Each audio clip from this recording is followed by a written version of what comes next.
इस स्टोरी का narrator bridge पर खड़ा है और वो ब्रिज पर खड़े होकर रिक्शा पुलर्स को ऑब्जर्व कर रहा है।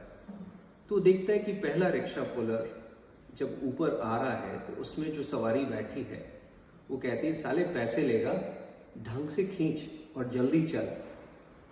नैरेटर थिंक्स कि ये आदमी भेड़िया है, इससे दूसरों का दर्द बिल्कुल भी महसूस नहीं होता।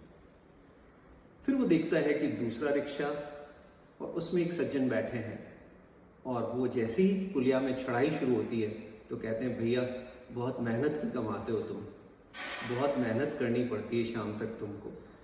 तो नैरेटर कहता है कि वो आदमी भैंसा है, यानी कि उसे दूसरे का दर्द महसूस तो होता है लेकिन वो उसके लिए कुछ करने को तैयार नहीं है। That means he simply sympathetic.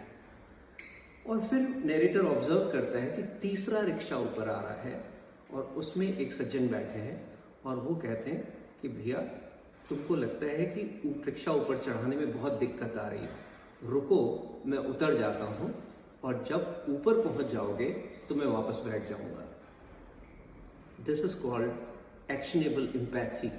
और नैरेटर ने कहा कि ये आदमी इंसान है जिसे दूसरों का केवल दर्द ही महसूस नहीं होता, वो उसके लिए कुछ करने को भी तैयार है।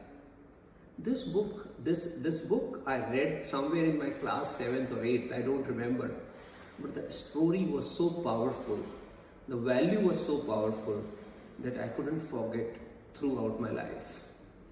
Books can have such a great impact. So I request you parents, please gift books to your kids right from the age of 3 so that they not only build their language, they also build values. I personally feel it is not the talent but values which make people successful. वरना इस media के ज़माने में वो केवल left और right swipe करते रहेंगे इलेक्ट्रॉनिक गैजेट्स पर और एक स्ट्रॉन्ग वैल्यू सिस्टम बिल्ड नहीं कर पाएंगे।